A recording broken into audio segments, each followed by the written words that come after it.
नमस्कार दोस्तों, स्वागत है फिर से आप सभी का एक नए वीडियो में। आज के इस वीडियो में हम आपको बताने वाले हैं इंदिरा एकादशी कब है। और इंदिरा एकादशी के दिन अगर आप 5 दीपक इन स्थानों पर जला देते हैं तो आपके घर की जन्म जन्मांतर की गरीबी तो दूर होती है, पितरों का आशीर्वाद भी आपको प्राप्त होता है और घर में कभी जीवन पर्यंत पितृ दोष नहीं सताता, जिसके फलस्वरूप आपके हर कार्य बनते जाते हैं। अगर आपको ऐसा लग रहा है कि आपका जीवन दुखों से भरा है, हर जगह माथा टेक टेक करके आप थक चुके हैं और आपको कोई लाभ प्राप्त नहीं हो पा रहा है, तो आज हम आपको पितृपक्ष में पड़ने वाली इंदिरा एकादशी के दिन इन 5 दीपक से विशेष उपाय बताने वाले हैं। साथ ही आपको बताएंगे इंदिरा एकादशी कब है, यानी कि इंदिरा एकादशी को लेकर जो कंफ्यूजन बना हुआ है वो आपका आज इस वीडियो को देखने के बाद दूर होने वाला है। इंदिरा एकादशी व्रत की पूजा विधि, शुभ मुहूर्त और इसकी कथा के बारे में आज की इस वीडियो में जानकारी देने के साथ साथ 5 दीपक के विशेष उपाय को आपको बताने वाले हैं। देखिए, अश्विनी माह के कृष्ण पक्ष की एकादशी को इंदिरा एकादशी के नाम से जाना जाता है, जो कि इस बार 10 अक्टूबर को पड़ रही है। एकादशी पितृ पक्ष में होने की वजह से इसका नाम इंदिरा एकादशी रखा गया है। दोस्तों, इस एकादशी का महत्व अन्य एकादशियों की तुलना में सबसे ज्यादा महत्व होता है, यानी कि सबसे ज्यादा महत्वपूर्ण होती है यह एकादशी। इस एकादशी के दिन जो यह 5 दीपक वाला उपाय करता है उसके 71 पीढ़ी तर जाती है, उसकी 71 पीढ़ी तक पितरों को मोक्ष की प्राप्ति होती है और पितृ प्रसन्न होकर पितृलोक को चले जाते हैं, आशीर्वाद देकर जाते हैं, जिसके फलस्वरूप नौकरी में आने वाली अड़चनें दूर होती हैं, व्यापार में आने वाली अड़चनें दूर होती हैं, घर में लड़ाई झगड़े खत्म होती हैं और घर तरक्की की ओर बढ़ता ही जाता है। देखिए, इस एकादशी पर भगवान विष्णु के स्वरूप शालिग्राम की पूजा होती है। इस बार इंदिरा एकादशी, जैसा कि मैंने आपको बताया, 10 अक्टूबर दिन मंगलवार को है, यानी इसी दिन इंदिरा एकादशी का व्रत रखा जाएगा। ऐसे में जो व्यक्ति व्रत रहने वाले हैं वो तो इस उपाय को करें, साथ ही जो व्रत नहीं रहते हैं वो भी इस उपाय को करके इस उपाय का लाभ प्राप्त करें। इस उपाय को बच्चे, बूढ़े और महिलाएं, जो भी इस उपाय को करना चाहता है कर सकता है, कोई भी इसमें पाबंदी नहीं है। ऐसा माना जाता है कि एकादशी का व्रत रखने वाले व्यक्ति को स्वर्ग की प्राप्ति होती है। सभी व्रतों में सबसे ज्यादा महत्वपूर्ण होती है एकादशी और व्यक्ति के जन्म जन्मांतर के पाप नष्ट होकर वह जन्म मृत्यु के बंधन से मुक्त हो जाता है। देखिए, मैं आपको पहले एकादशी का शुभ मुहूर्त और पारण का समय बताती हूँ, फिर आगे बढ़ते हैं उपाय की ओर। दोस्तों, हिंदू पंचांग के अनुसार देखा जाए तो इंदिरा एकादशी की शुरुआत 9 अक्टूबर यानी कि सोमवार को दोपहर 12:36 पर होगी और 10 अक्टूबर दिन मंगलवार को 3:08 पे समाप्त होगी। हम सभी जानते हैं कि एकादशी का व्रत उदया तिथि के अनुसार रखा जाता है, यानी कि सूर्योदय के साथ में ही एकादशी का व्रत रखा जाता है। तो ऐसी में एकादशी का जो व्रत होगा वो 10 अक्टूबर दिन मंगलवार को रखा जाएगा, क्योंकि यह एकादशी उदया तिथि के आधार पर है। एकादशी का व्रत रख के आप अनंत पुण्यों को प्राप्त कर सकते हैं। दोस्तों, 10 अक्टूबर को एकादशी का व्रत रखा जाएगा और इस व्रत का पारण सभी को पता है कि एकादशी को व्रत रखने के बाद द्वादशी तिथि को इसका पारण होता है, यानी कि व्रत खोला जाता है।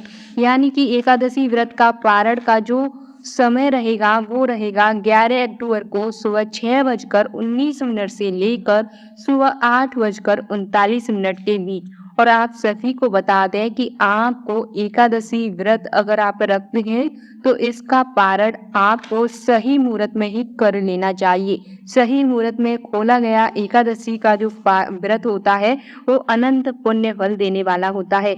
अब मैं आपको इसकी पूजा विधि बताती हूँ, ध्यान से सुनना। देखिए, अन्य एकादशी की तरह इस व्रत का धार्मिक कर्म भी दशमी से ही शुरू होता है, यानी कि दशमी के दिन घर में पूजा पाठ करना है और दोपहर में ही नदी में तर्पण की विधि करनी है। श्राद्ध की तर्पण विधि के पश्चात ही ब्राह्मणों को भोजन कराएं और उसके बाद स्वयं को भोजन ग्रहण करना है। याद रखें, दशमी पर सूर्यास्त के बाद भोजन नहीं करना है, यानी कि दशमी के दिन जब सूर्यास्त हो जाएगा उसके बाद आपको भोजन नहीं करना है। एकादशी के दिन आपको सुबह सुबह उठकर अपने सभी कार्यों से निवृत्त होकर आपको स्नान करना है और अपने हाथ में थोड़ा सा जल या गंगा जल या फूल या अक्षत रखकर व्रत का संकल्प लेना है। दोस्तों, एकादशी पर श्राद्ध विधि करना है और ब्राह्मणों को भोजन कराना है और इसके बाद आपको गाय को रोटी निकाल कर रखनी है और गाय को अपने हाथों से खिला देनी है। साथ ही पितृपक्ष की एकादशी है तो कोए को और कुत्ते को भी भोजन देना है। अगर इस दिन आपके घर में बनने वाली 3 रोटियां इन 3 प्राणियों को जाती हैं तो आपके पितृ तर जाते हैं। पहली रोटी घर में अगर बनती है तो वो गाय को खिलानी चाहिए और बीच वाली रोटी कोए को और अंतिम रोटी कुत्ते को भोजन के रूप में देनी है।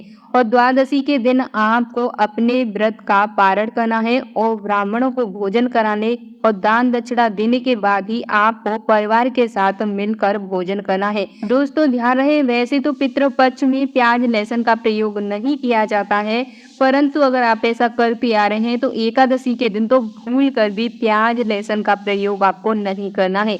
सिर्फ आपको सात्विक भोजन का ही प्रयोग करना है। देखिए, अम्मी आपको इंदिरा एकादशी का महत्व समझा देती हूँ। हिंदू धर्म में एकादशी व्रत का संबंध भगवान विष्णु से माना जाता है। दोस्तों, हिंदू धर्म में एकादशी व्रत का संबंध भगवान विष्णु से है। ऐसा माना जाता है कि इंदिरा एकादशी का व्रत रखने वाले व्यक्ति की मृत्यु के बाद वैकुंठ धाम में स्थान प्राप्त होता है। इसके साथ ही पितरों को मुक्ति मिल जाती है।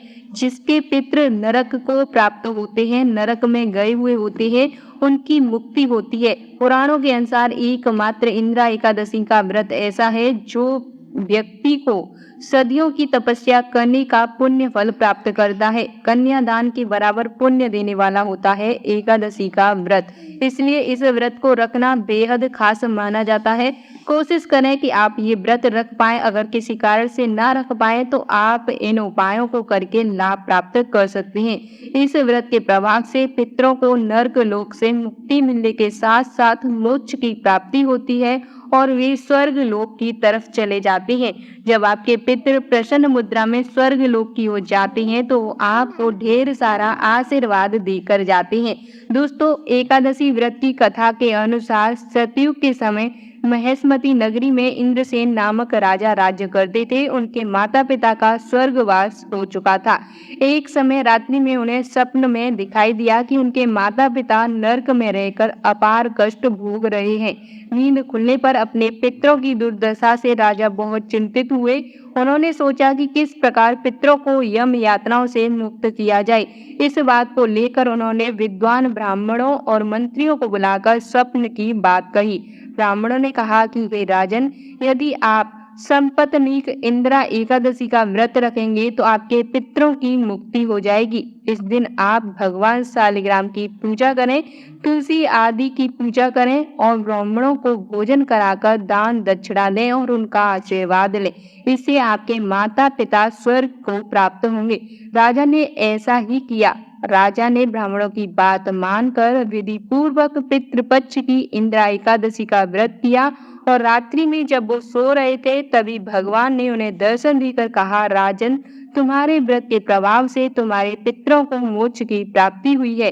इसी के बाद से ही इंदिरा एकादशी के व्रत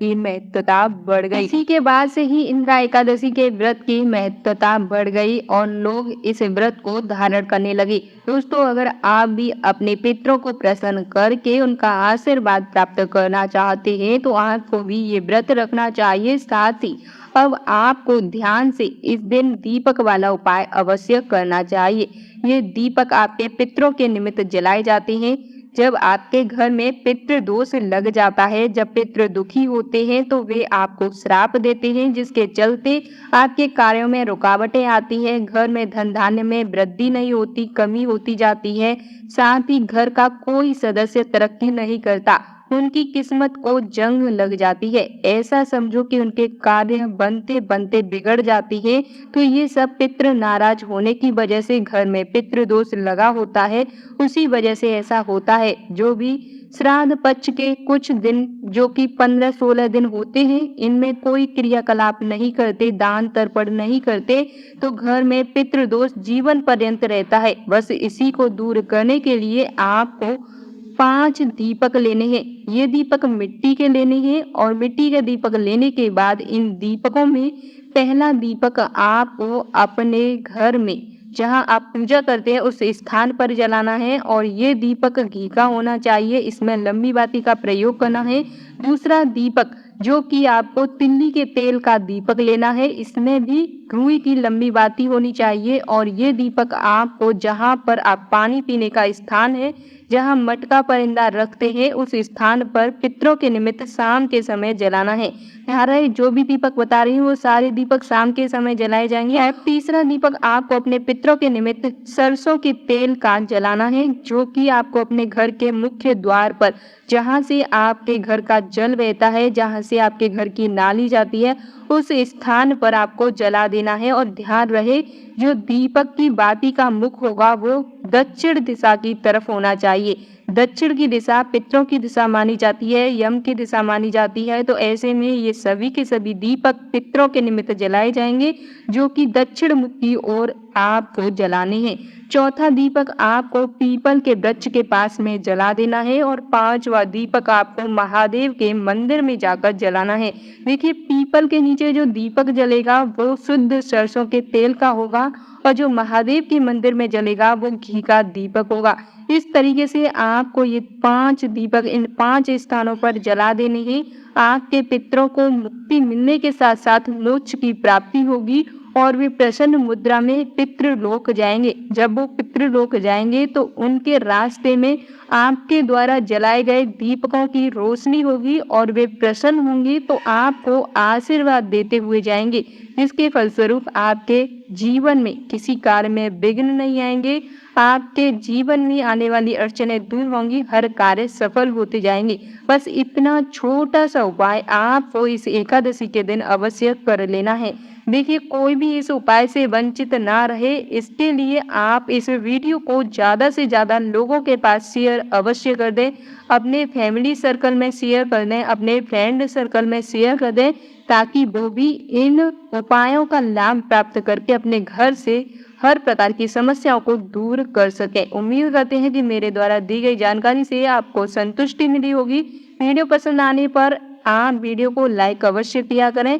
अगर आपने चैनल को सब्सक्राइब नहीं किया है और पहली बार आप इस चैनल पर आए हैं तो चैनल को सब्सक्राइब करके बेल आइकन जरूर प्रेस करें।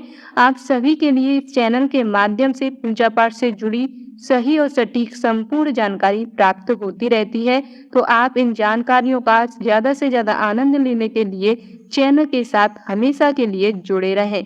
आप सभी का दिन शुभ हो। मिलते हैं आपसे नेक्स्ट वीडियो में, तब तक के लिए धन्यवाद।